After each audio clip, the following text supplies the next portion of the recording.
Meil on viimase 24 tunni jooksul tulnud erakorralisi uudiseid. Kui president Trump esitab Iraanile oma viimased nõudmised, annab kaitseminister Hegseth karm hoiatuse. Võtke vastu suurepärane kokkulepe või tuleb mängu sõjaministeerium. Ja samal ajal, kui kõik vaatavad Iraani poole, teeb peaminister Netanyahu pommuudise.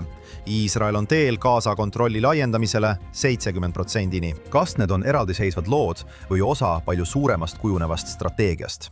Vastus võib muuta kõike. Tere tulemast tagasi Jeruusalemm Minute juurde siin JNS TV-s. Lähme kohe asja juurde. President Trump rääkis nädalavahetusel Fox Newsile antud intervjuus oma järgmistest sammudest Iraani suhtes. Lähme kohe asja juurde.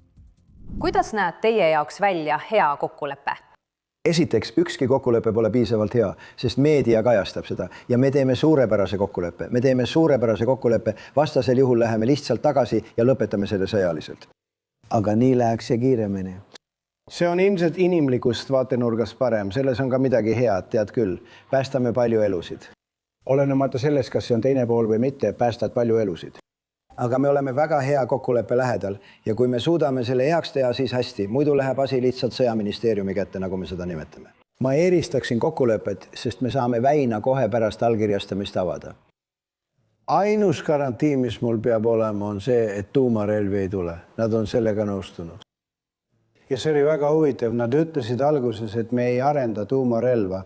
Ma küsisin, mis siis saab, kui te ostate tuumarelva. Nii et nüüd on kirjas, et me ei arenda ega osta mingil moel sõjalist relva. See on suur erinevus. Samal ajal ütles USA sõjaminister Pete Hegseth, et see peab olema suurepärane kokkulepe Iraaniga. Vaatame seda klippi. President on valmis sõlmima ainult sellise kokkuleppe, mida ta peab suurepäraseks meie riigi ja maailma julgeoleku jaoks. Ja ainult üks president oli valmis selle avalikult välja ütlema. Iraanil on valik. Tule laua taha presidendiga, loobu oma tuumaprogrammist. Ja nagu president ütles, mul läks ajataju sassi. 2 päeva tagasi kabineti koosolekul ma istusin otse tema kõrval. Ta vaatab kaamerasse ja ütleb, noh, Iraan, kas teete seda õigesti, sõlmides kokkuleppe laua taga või peate tegelema minu vasakul käel oleva mehega? See olin mina, aga tegelikult ei ole see mina. See olete teie, kutid. Nii see ongi, Alex. Iraanil on valik, kas sõlmida presidendi meelest suurepärane leping või seista silmitsi tagajärgedega. President räägib suurepärasest lepingust ainult selleks, et näidata, nagu oleks ta saanud hea lepingu. Iraanlased tahavad läbi rääkida. Nende jaoks on esimene võimalus olla tule all ja teine võimalus on olla läbirääkimiste laua taga. Nad tahavad teist võimalust, sest neil on läbirääkimiste laua taga võimalus. President, te räägite kokkuleppest. Iga kokkuleppe esimene eesmärk on lihtsalt Hormuzi väina avamine. Ja see on prioriteet Ameerika liitlastele selles piirkonnas, sealhulgas Katarile, sealhulgas Araabia Ühendemiraatidele. Nad tahavad näha neid väinu avatuna. Pea meeles, enne seda sõjalist operatsiooni ei olnud väinad suletud. Ja mida tähendab avatud? See tähendab vaba läbipääsu. See on rahvusvaheline veetee. Sa ei saa lubada, et iraanlased blokeerivad väinasid. Samuti ei saa lubada, et iraanlased võtavad tasu väinadest läbivate laevade eest. Seega on see Trumpi esimene ja peamine prioriteet näha, et iraanlased lõpetavad blokaadi. Ja siis Ameerika lõpetaks oma enda blokaadi, oma teisese Hormuzi väina blokaadi. Ja me oleme juba hakanud nägema teateid, et mõned laevad on hakanud väinast läbi liikuma. Arvatakse, et laevad olid juba liikunud läbi väina Omaani ranniku lähedal. Kuid selleks, et näha seda veeteed täielikult avatuna ja me oleme näinud, et mõnda neist laevadest on isegi saatnud USA mereväe alused. Mis puudutab seda, milline näeb välja suurem kokkulepe, siis nad räägivad endiselt kokkuleppe allkirjastamisest, mis avab 60-päevase tee kindla tuumaleppeni, mis tähendab, et iraanlased saavad väinad avada ja anda Trumpile kohe seda, mida ta tahab. Ta tahab oma liitlased rahulolevaks teha. Ta tahab näha, et naftahinnad langevad nii maailmas kui ka Ameerika Ühendriikides, kus kõrged naftahinnad tekitavad ameeriklastele ja kogu maailmas justkui teist tüüpi inflatsiooni. kas see tähendab, et Iraan kavatseb sõlmida kokkuleppe või nõustub loobuma oma tuumaambitsioonidest või et isegi kui ta nõustub, siis ta ka järgib seda kokkulepet? Ma arvan, et enamik inimesi usub, et selle tõenäosus on väike. Nii et Trump on praegu natuke keerulises olukorras. Tead, tuleb kokkulepe saavutada, sest me peame väinad kiiresti avama või siis minna tagasi sõjalise operatsiooni juurde, mida ta tegelikult ei taha teha. See on selge. Ma mõtlen, et kui ta oleks tahtnud minna teise sõjalise operatsiooni vooru, oleks Ameerika seda juba teha saanud. Nii et sa näed, et president viivitab sellega, sest ta tõesti tahab seda vältida. Aga kuni leping pole allkirjastatud ja mitte ainult kinnitatud, vaid ka täidetud, pole sul tegelikult lepingut. Ja võib-olla tahab president praegu lihtsalt mingit stabiilsust näha. Ja siis jõuad olukorda, kus liigud Ameerika Ühendriikide vahevalimiste poole. Mida lähemale jõutakse vahevalimistele, seda vähem tõenäoline on, et Ameerika Ühendriigid alustaksid seal täiendavat sõjalist operatsiooni. Võib-olla pärast vahevalimisi, kui Trump enam ei vaja valijate heatahtlikkust, et saada valitud need kongressi liikmed, keda ta soovib. Siis võite näha, et president selle juurde tagasi tuleb, kui tal pole enam neid sisepoliitilisi muresid. Aga muidugi iga päevaga, mil sõjalist operatsiooni ei toimu, muutub üha ebatõenäolisemaks, et jõu kasutamise juurde tagasi pöördutakse. Nii et Alex, lähme tagasi USA nõudmiste juurde. Sa mainisid Hormuzi väina avamist ilma igasuguste tasudeta kõigile seal läbisõitvatele laevadele. Lisaks on president juba kuid öelnud, et Iraan peab nõustuma, et neil ei tohi kunagi olla tuumarelva ega pommi. Kas neid saab usaldada? Selle küsimuse esitasid sa just hetk tagasi. Lisaks ütleb president, et USA võib-olla koos Hiinaga viiks ära rikastatud materjali, mis arvatakse nüüd olevat sügavale Iraani maa alla maetud Iisraeli ja USA pommirünnakute tagajärjel. Ma mõtlen, sa räägid kõrgelt rikastatud uraanist. Seal võib olla piisavat uraani 10 tuumapommi jaoks. Ja kui sa räägid kõrgelt rikastatud uraanist, siis uraaniga on nii, et selle rikastamise alustamine võtab kõige rohkem aega. Ja mida rohkem seda rikastatakse, seda vähem on vaja tsentrifuugimist, et jõuda relvakõlbliku tasemeni.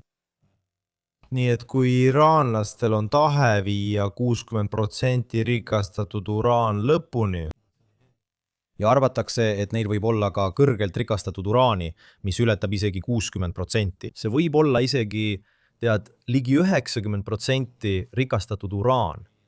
Sellest tuumapommini jõudmine võib võtta väga vähe aega. Nii et presidendi jaoks on endiselt väga oluline sinna minna ja see kätte saada. Ja selleks on 2 võimalust. Jällegi, esimene võimalus on see, et nad toovad selle sulle ise, lasevad sulle esiuksest sisse minna ja selle ära võtta, või siis pead sa andma käsu operatsiooniks, et see sealt välja tuua. Ja kui kaua see aega võtab? Me ei pruugi täpselt aru saada, kui sügavale on see rikastatud uraan mõnede objektide all maetud. Nii et mida me teame on see, et Ameerika Ühendriigid ja Iisrael ei sihtinud teadlikult neid objekte, kus kõrgelt rikastatud uraan on maetud. Sest nad ei tahtnud võib-olla seal mingit keskkonnakatastroofi tekitada või soovisid olla kindlad, et nad suudavad selle täielikult välja tuua. Nii et kindlasti, see ongi siin oluline, et Trump peab suutma seda öelda. A. Me hoidsime Hormuzi väina avatuna. B. Et Iraan on lubanud mitte kunagi tuumarelva arendada ega, nagu te klipist nägite, seda hankida. Ja kindlasti ei tohi neil olla ka materjali, mida nad vajaksid, kui nad otsustaksid oma lubadust murda ja kiiresti tuumarelva arendada. Me ei kuule nendes läbirääkimistes veel midagi piirkonna terrorikäsilaste rahastamisest.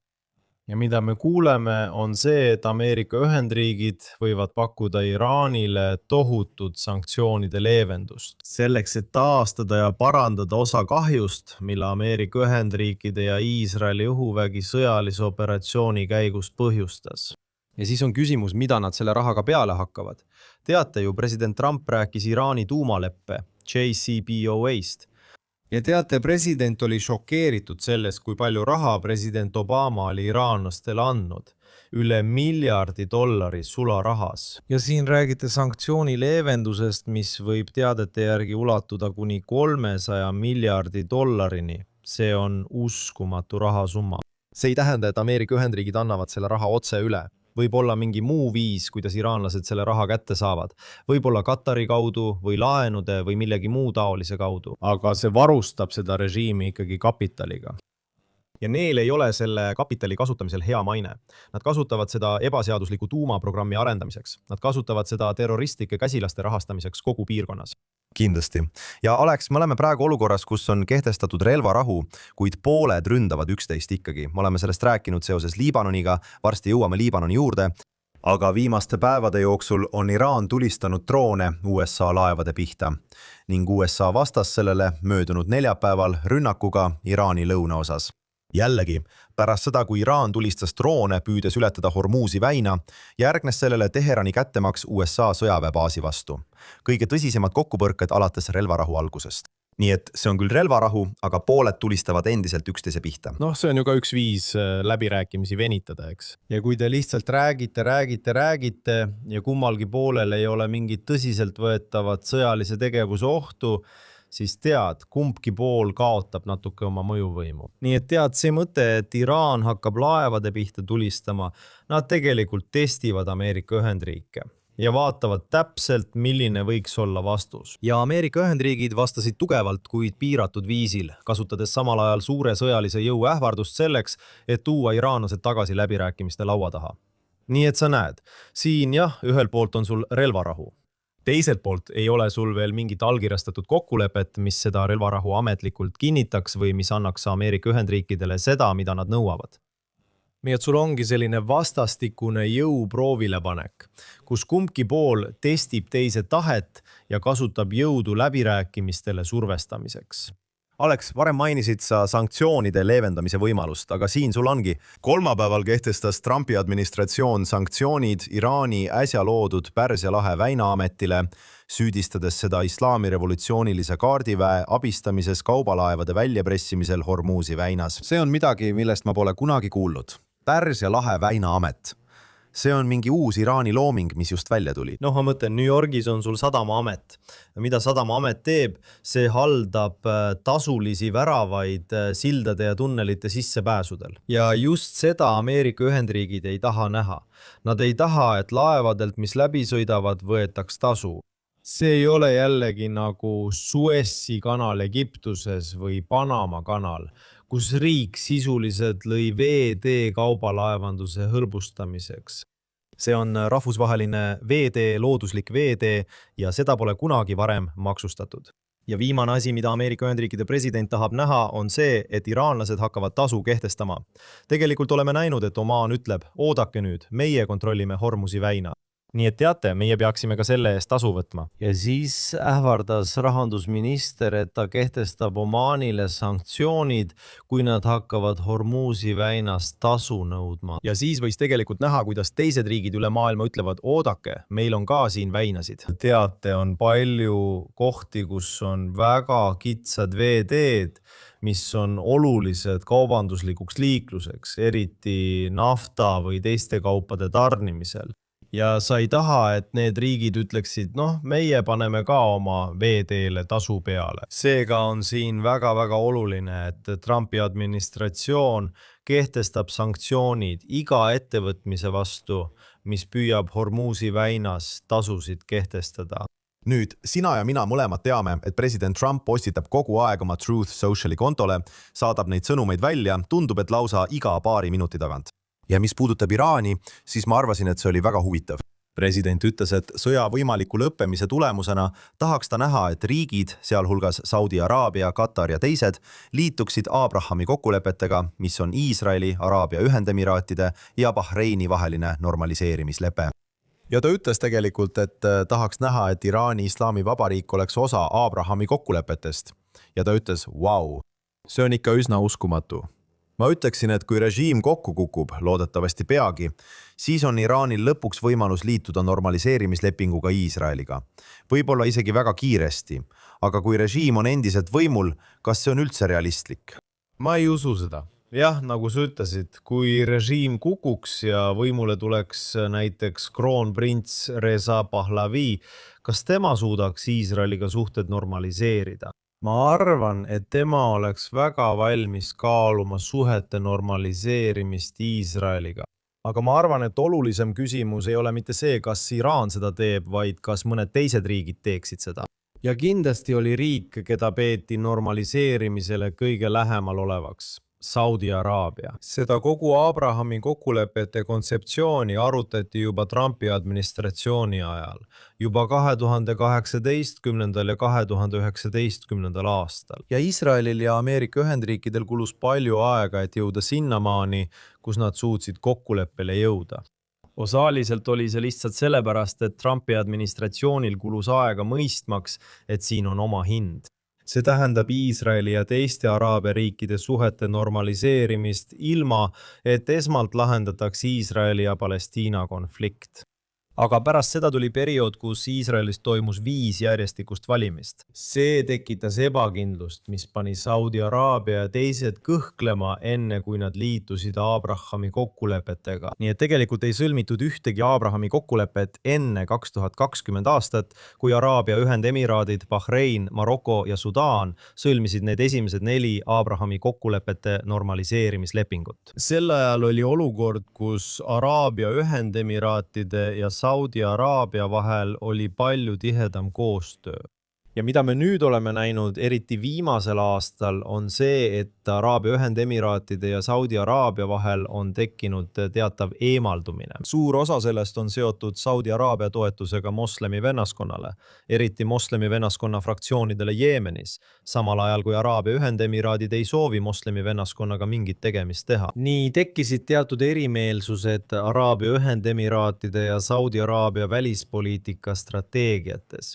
Ja see teeb saudidel keerulisemaks mingisuguse kokkuleppe sõlmimise. Praegu on Ameerika Ühendriikide presidendil saudide, katarlaste ja teiste üle tohutu mõjuvõim. Ühelt poolt vajavad nad teda, et luua mingisugust stabiilsust Pärsia lahes. Samal ajal otsivad eriti just saudid koos Ameerika Ühendriikidega suuri kaitselepinguid ning nad ei pruugi neid lepinguid teise presidendi ajal saada. Kindlasti nägime, kuidas Bideni administratsioon kohtles saudisid Khashoggi juhtumi puhul. Ja seetõttu ei pidanud nad saudisid tegelikult liitlaseks Bideni administratsiooni ajal. Ja pärast Trumpi võib tulla veel üks president, kes võtab Lähis-Ida suhtes isoleerituma seisukoha ega soovi sellistes kaitselepetes osaleda. Nii et saudid tahavad praegu Ameerika Ühendriikidelt seda, mida nad soovivad, mis tähendab, et presidendil on palju mõjuvõimu. Ja tema tahab selle normaliseerimislepingu sõlmimist näha mitmel põhjusel. Esiteks on see nagu diplomaatiline kroonisaavutus. Tead, me kõik oleme näinud, et president Trump on sageli rääkinud soovist saada Nobeli rahupreemia. Ja kindlasti ei aita sõja alustamine Iraaniga sinu kandidatuuri Nobeli preemiale rahvusvahelise kogukonna silmis kuidagi edasi.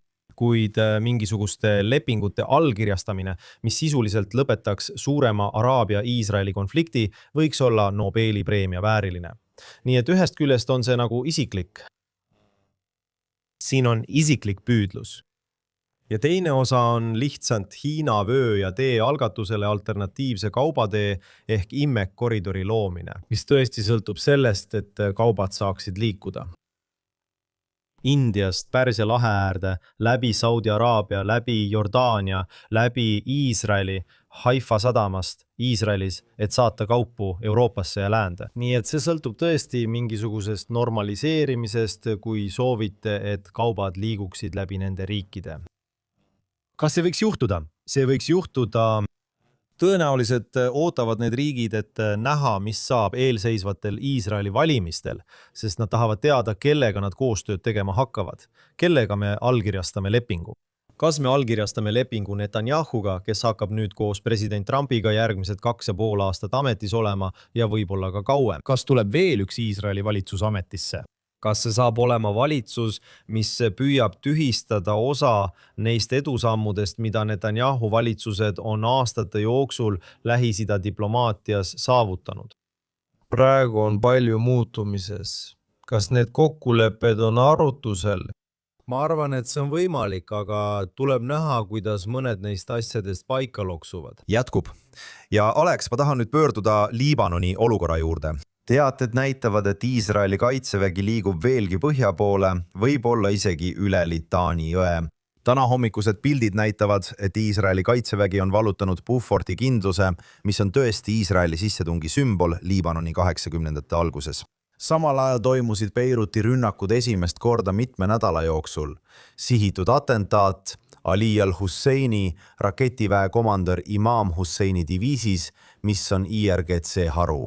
Samal ajal kahjuks tundub, et peaaegu iga teine päev hukkub mõni Iisraeli sõdur nende enesetapudroonide tõttu, mida Hezbollah tulistab.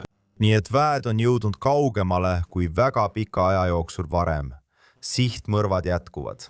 Ja samal ajal kahjuks maksavad IDF-i sõdurid siin meie turvalisuse nimel suitsiididroonide tõttu kõrgeimat hinda.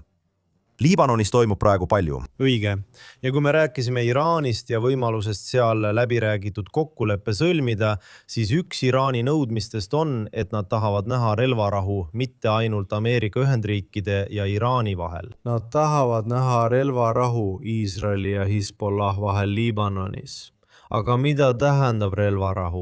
Tead, me oleme sellest rääkinud, kuidas Iisrael on suutnud muuta relvarahu tähendust, eks. Mäletad, me rääkisime Beauforti kindlusest, eks. See on paik, mida Iisrael oli eelnevates sõdades kontrollinud. Ja me teame, et Iisraelil oli 2006. aastal sõda Liibanoniga. Võib-olla selle sõja ajal nad vähendasid Hezbollaha jõudu, ütleme umbes 20–30% sellest, mis nende võimekus oli enne 2006 aasta sõda, mis ühest küljest tundub hea saavutusena. Aga siis juhtub see, et sõlmitakse relvarahu kokkulepe. Saad ÜRO resolutsiooni 1701, mis toob sisse USA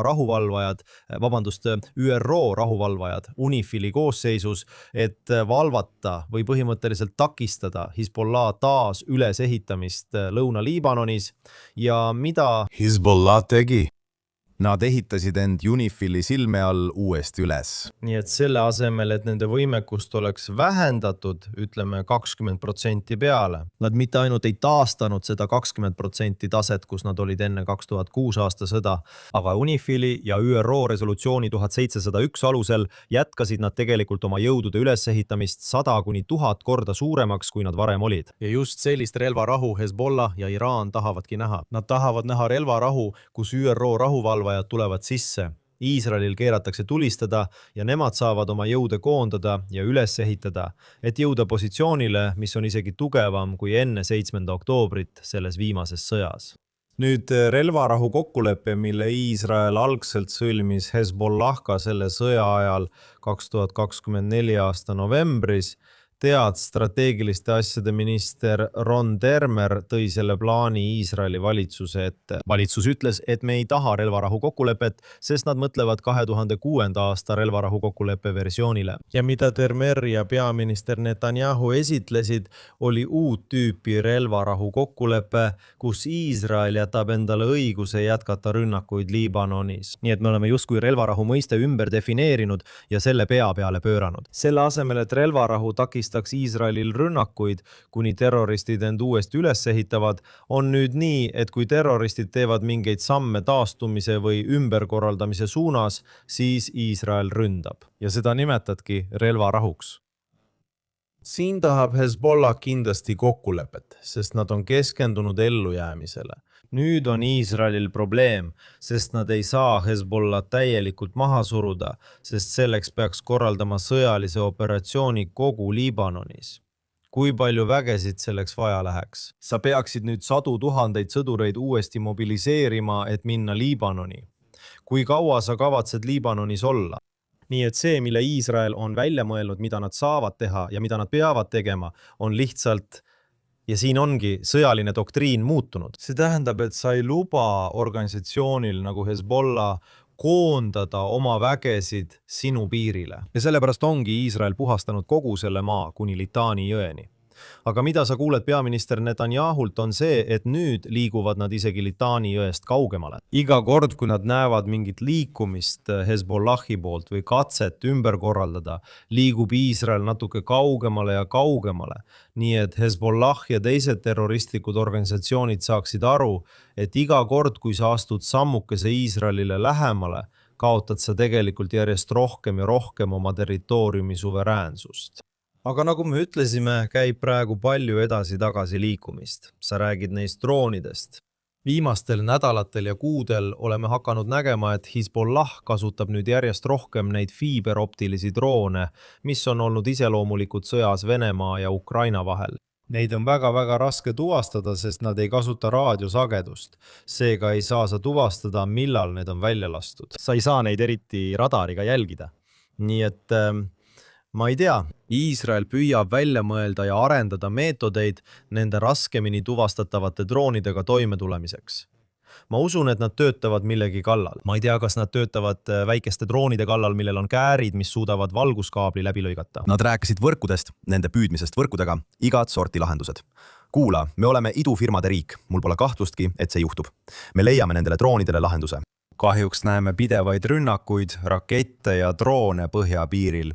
Koolid on praegu suletud. See häirib tõesti nende inimeste elu, kes elavad seal piiri ääres.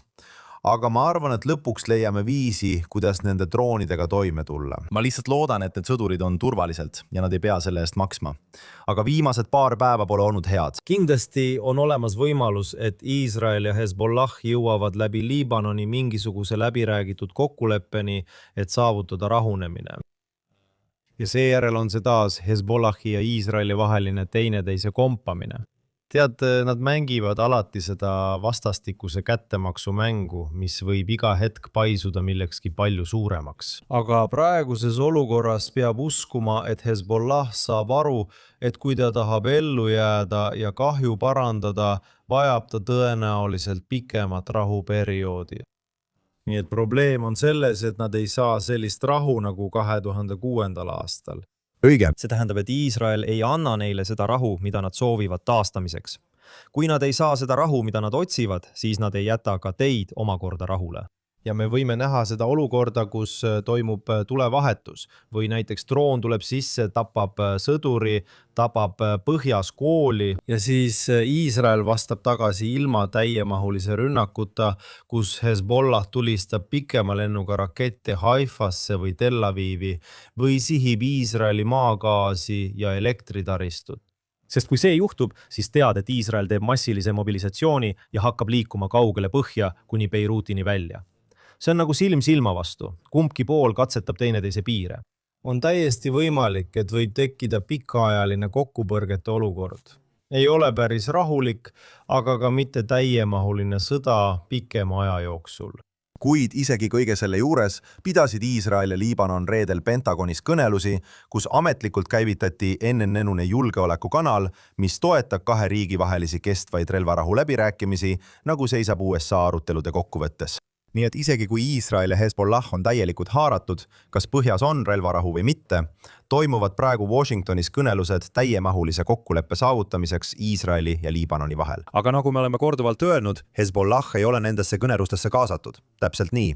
Mida sa tegelikult mõtled? Sa räägid Iisraelist ja Liibanoni valitsusest. Liibanoni valitsus, mida nagu öeldud juhivad suures osas kristlased. Liibanonis on 3 peamist fraktsiooni, kuigi fraktsiooni on seal palju, kuid 1 3 peamisest on maroniidi kristlased. Ja siis on sunniitide fraktsioon, kes vihkab Hezbollah'd.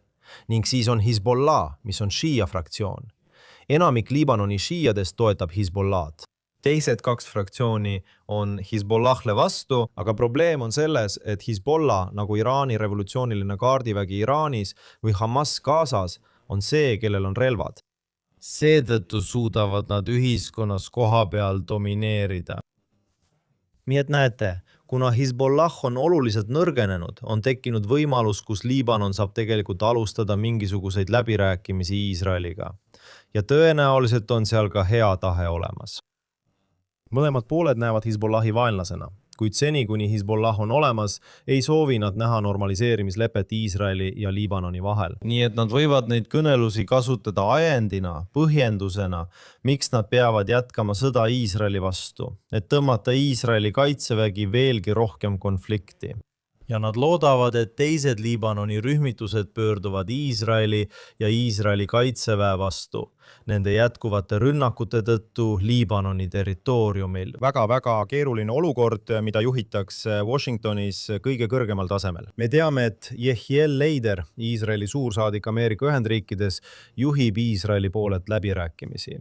aga võite kindel olla, et peaminister Netanyahu juhib kõiki neid asju. Iraan, president, Liibanon, Hezbollah, Gaza, globaalne diplomaatia, kõik samal ajal. jah, liigume nüüd Gaza juurde, kui saame. Iisrael kõrvaldas sel nädalal Muhammad Odehi, ta oli Hamasi uus sõjaväejuht. Iga uus sõjaväejuht, kes ametisse astub, kõrvaldab Iisrael. See on olnud poliitika juba ammu, tead küll. Isegi kui Gazas on vaherahu Hamasiga, kõrvaldas Iisrael veel ühe 7. oktoobri veretöö toimepanija, Hamasi Gaza brigaadi asetäitja komandöri Hassan Hussein Aslami. Nii et need sihitud rünnakud jätkuvad. Samal ajal ütleb peaminister Netanyahu, et Iisrael suurendab oma kontrolli Gaza üle 60%-lt 70%-le, osana jätkuvast kampaaniast Hamasi vastu. Meil on sellest ka klipp. Praegu kontrollime 60% piirkonnast. Varem oli see 50, siis tõusime 60 peale, aga me jätkame tõusmist. Me jätkame sellele. Nii et seal ongi see klipp ja lihtsalt kordamaks, mida inimesed rahva hulgas ütlesid, nad ütlesid peaministrile, ei, mitte 70%, võtame Gazas 100% kontrolli. Peaminister ütles, ei, ootame korraks. Lähme 60 pealt 70 peale ja siis vaatame, mis saab. Ja peaminister ütleb lihtsalt, et peame minema etappide kaupa. Kui sa mäletad, kui Iisrael sõlmis Gazaga relvarahu vastavalt Trumpi 20-punktilisele plaanile, oli Iisrael Gazast kontrolli all 53%, mis põhimõtteliselt tähendab joont läbi Gaza sektori keskelt, aga siis väikseid väljaulatuvaid osi nii lõuna kui ka põhja osas. Et luua puhverdõkke Gaza ja iga Iisraeli piirkonna vahele, mis piirneb Gazaga.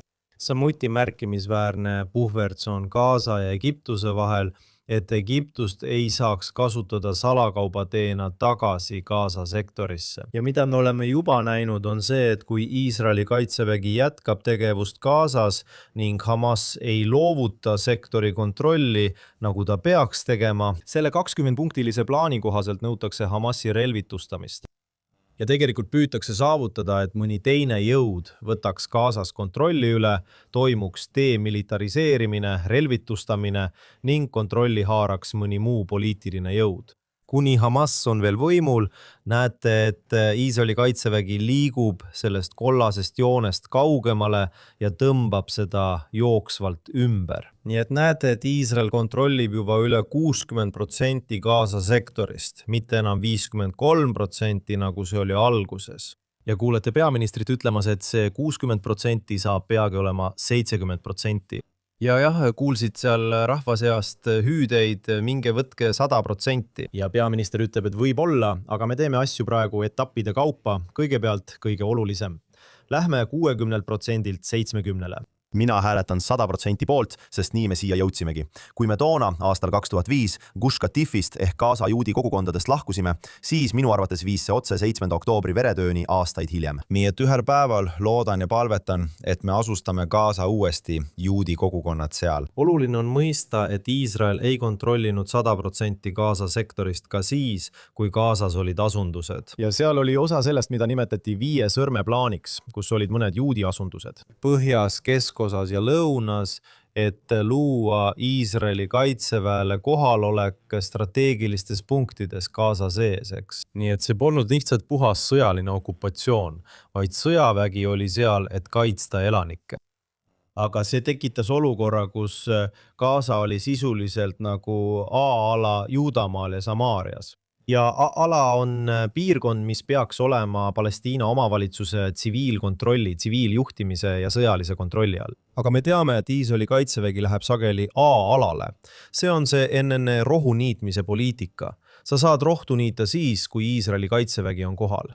Ja siis näed, et umbrohi hakkab kasvama, kui terroristlik tegevus tõuseb esile. Sa lähed sisse ja puhastad selle ära kohe, kui seda märkad. Sa ei oota, kuni kordub 7. oktoobri taoline rünnak või kuni Hamas hakkab äkitselt sinu linna pihta 50 raketti tulistama, et siis tegutsema hakata. Selleks ajaks on juba liiga hilja. Sa pead olema kohal, kasutama luureandmeid ja siis terroristid kohe maha suruma, kui nad ilmuvad. Aga see ei tähendanud, et Iisrael kontrollis kogu Gaza territooriumi. Tegelikult kontrollisid nad väga väikest osa Gaza alast, kui nad olid kohal. Õige. Ja nüüd on üleskutse taas asustada Gaza. sest taasasustamine Gazas tähendab seda, et see õigustab alalise Iisraeli kaitseväe kohaloleku seal. Põhjus, miks peaminister ütleb, et me ei taha praegu 100%, on see, et gazalased on endiselt seal. Õige. Kui jõutakse olukorrani, kus gazalased hakkavad vabatahtlikud sektorist lahkuma ja paljude küsitluste järgi, mida oleme näinud, ütleb 50–80% gazalastest, et nad tahavad lahkuda. Probleem on selles, et neile ei anta võimalust lahkuda. Iisrael oleks valmis seda hõlbustama, aga peab olema riik, kes on valmis neid vastu võtma. Tead, mingil hetkel räägiti võimalusest viia neid Liibüasse. Samuti oli juttu võimalusest saata 10 000 või rohkem Indoneesiasse. Oli võimalik, et räägiti Somaalimaast, kellega Iisrael on suhted normaliseerinud, et nad võtaksid vastu mõned Gaza elanikud. Kui tekiks olukord, kus Gaza elanikud lahkuksid, kas Iisrael võtaks sektori üle? Loomulikult võtaks. Aga samal ajal ei taha Iisrael olla vastutav enam kui 1 miljoni Gaza elaniku eest, kes praegu elavad sektoris telkides. Nii et Iisrael võtab ala aeglaselt enda kontrolli alla ja surub Gaza elanikud üha kitsamale territooriumile, kus Hamas endiselt ringi liigub ja seda elanikkonda relvadega terroriseerib. Sellised organisatsioonid nagu UNRWA kindlasti ei taha, et Gaza elanikud lahkuksid. Nad tahavad hoida neid seal Iisraeli riigi vastu etturitena. Oleme seda ikka ja jälle näinud. Aga ma tahan praegu ÜRO juurde minna. Iisrael teatas sel nädalal, et peatab suhted ÜRO peasekretäri Antonio Guterrese bürooga pärast seda, kui Iisraeli üksused lisati ÜRO musta nimekirja, mis puudutab seksuaalvägivalda konfliktipiirkondades. Sellist asja ei saa välja mõelda, Alex. Uskumatu, et Iisrael pannakse seksuaalvägivalla osas samasse kategooriasse nagu ISIS, Hamas ja maailma kõige jõhkramad terroristlikud organisatsioonid. ÜRO juures asuv Iisraeli suursaadik Danny Danon ütles, et Iisraeli esindus ei võta peasekretäri bürooga enam ühendust seni, kuni Guterres jääb oma ametisse. Danon ütles, et see on moraalne häbiplekk, mis tõestab, et ÜRO juht on kaotanud kogu oma usaldusväärsuse. Mida me just nägime, oli see vähem kui 2 nädalat tagasi, kui Nick Kristof avaldas New York Timesis loo, milles väitis, et Iisrael paneb Palestiina vangide suhtes toime seksuaalset väärkohtlemist. Sa kasutad 14 allikat, millest mõned on kinnitamata ja mõned on tuntud kui Iisraeli vihkajad. Ja see artikkel ilmus just siis, kui Iisrael avaldas suure raporti, mida nad olid koostanud üle aasta.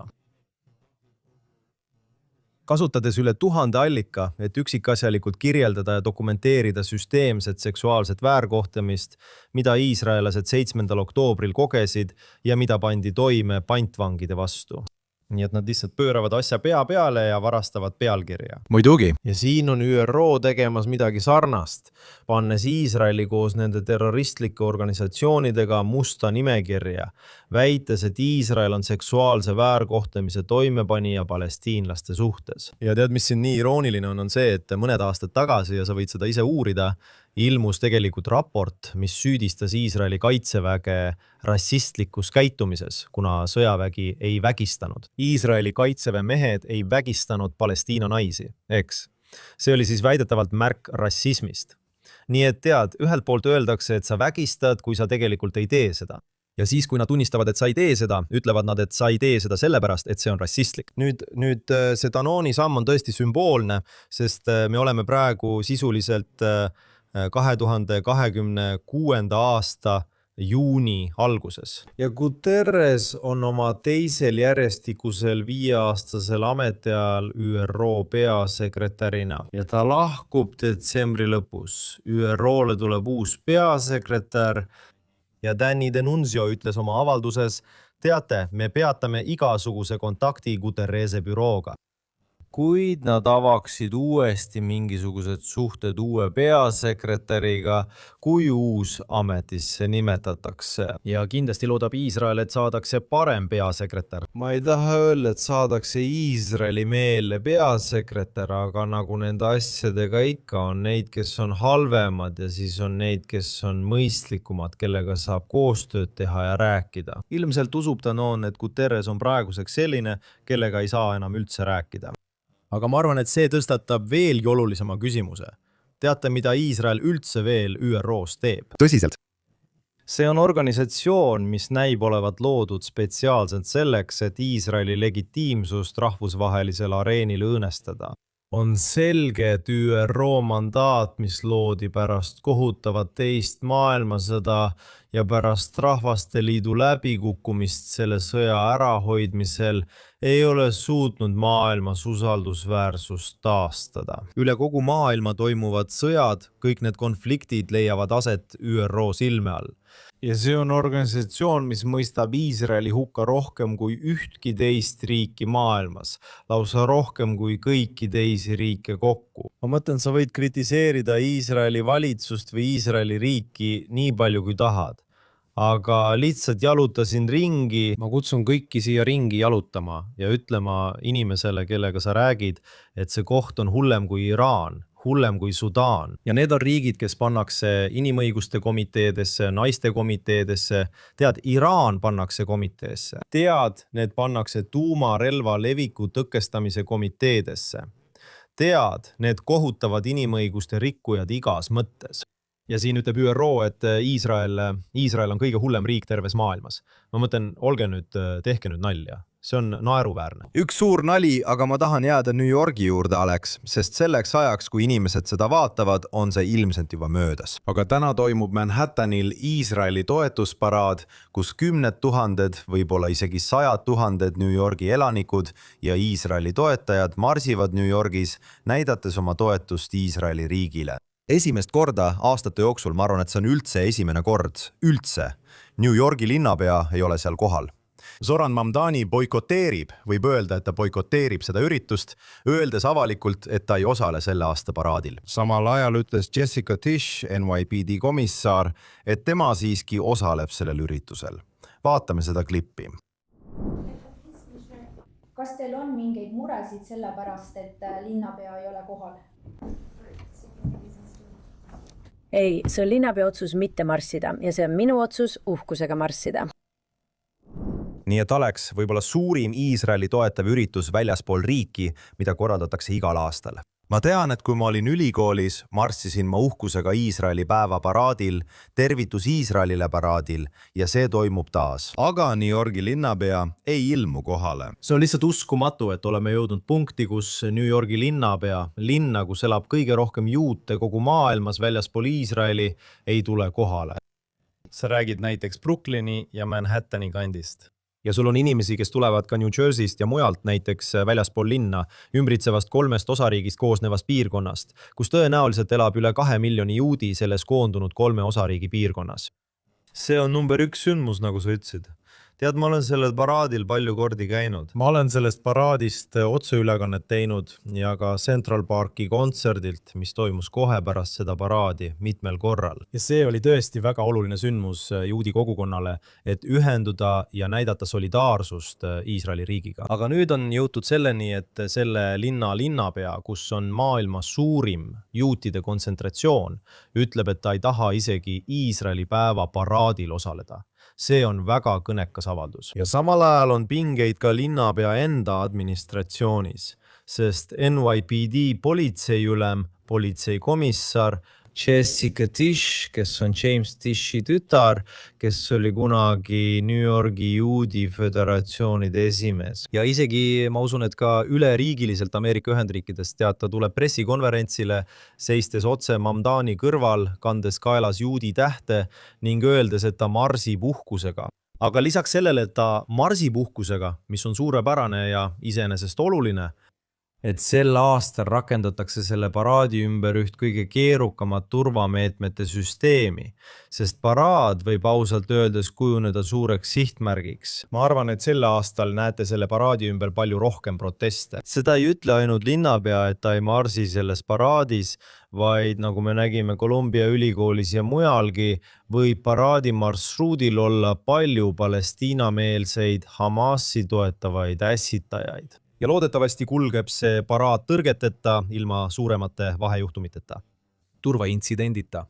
Kuid selles kasvavas antisemitismi trendis, nii vägivallatus kui ka vägivaldses vormis, loodame tõesti väga, et kõik, kes täna sellele paraadile tulevad, jäävad ohutuks. See on siis suurim Iisraeli-meelne üritus väljaspool Iisraeli riiki. Nüüd räägime võib-olla suurimast Iisraeli-meelsest üritusest Iisraelis endas. Ja see on muidugi JNS-i rahvusvaheline poliitikakongress, mis toimub juba mõne nädala pärast 21. kuni 23. juunini. Siin Jeruusalemmas, Iisraeli riigi ja juudi rahva igaveses pealinnas. Konverentsi ümber toimub palju üritusi. On ekskursioonid, on šabat, on konverents ise. Räägime sellest mõne minuti jooksul. Jah, tegelikult on konverentsist saamas üks tähtsamaid Iisraeli toetavaid ja solidaarsusüritusi Iisraeli ja Ameerika Ühendriikide vahel. Samuti Iisraeli toetajate seas üle kogu maailma. See on hämmastav. Alles 2. aastal ja juba on konverents nii palju tähelepanu saanud. Konverents pidi toimuma juba aprillis, kuid pidime selle sõja tõttu edasi lükkama. Oleme peaaegu välja müüdud, aga pileteid on veel. Inimesed saavad minna lehele jnssummit.org või leida lingi aadressilt jns.org. Seal näete seda samuti. Aga muljetavaldav hulk Iisraeli poliitikuid, sealhulgas president Isaac Herzog, välisminister Gideon Saar, mitmed teised ministrid, sealhulgas diasporaa asjade minister Shikli, teaduse ja tehnoloogia minister Gamliel ning mitmed teised. Energiaportfelli minister Eli Cohen, kui ma ei eksi, ning põllumajandusminister Avi Dichter. Ja kohal on ka palju suursaadikuid, loodetavasti ka suursaadik Iisraelis, Mike Huckabee, samuti mitmed USA administratsiooni liikmed, keda me loodame seal näha, sealhulgas need, kes tegelevad tõsiselt antisemitismi tõusuga Ameerika Ühendriikides. Sealhulgas presidendi erisaadik antisemitismi vastu võitlemiseks Yehuda Kaplun, võimalik, et ka teisi selle administratsiooni liikmeid Justiitsministeeriumist, sealhulgas Harmit Dillon, Leo Terrell ja teised. Seal võib olla ka teisi külalisi diplomaate teistest riikidest. Alex Raymond on seal kohal. Mina olen siin, Jonathan Tobin, meie peatoimetaja on siin, endine, mina olen seal. Sina oled siin. Lisaks on siin JNS-i endine täht, kes on hiljuti määratud peaministri rahvusvaheliste asjade nõunikuks. Ja on. Samuti on tema nime mainitud võimaliku kandidaadina New Yorgi peakonsuli kohale. Caroline Glick on seal ja peab veel sõnavõtte. Melanie Phillips samuti. Ja kohal on ka mõned parlamendi liikmed, sealhulgas väga kõrged valitsusametnikud Euroopa riikidest ning mõned liikmed Pärsia lahe riikidest. Nii et tõeline valik poliitikuid, diplomaate, parlamendi liikmeid, lisaks igasugused õiguseksperdid, kes aitavad Iisraeli eest võidelda erinevates õigusfoorumites üle maailma. Need, kes seisavad vastu antisemitismile, palju ajakirjanikke ja ka rohkelt sotsiaalmeedia mõjutajaid. 2,5 päeva jooksul astub üles üle 200 esineja.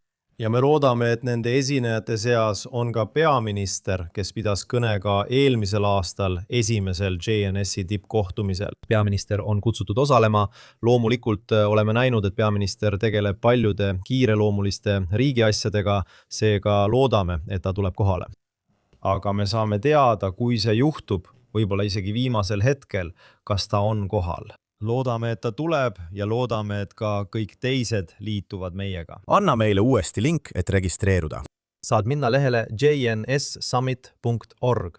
Lisaks leiad lingiga aadressilt jns.org. Ootan teist iga-aastast rahvusvahelist poliitika tippkohtumist. See saab olema suurepärane üritus. Ära jäta seda vahele.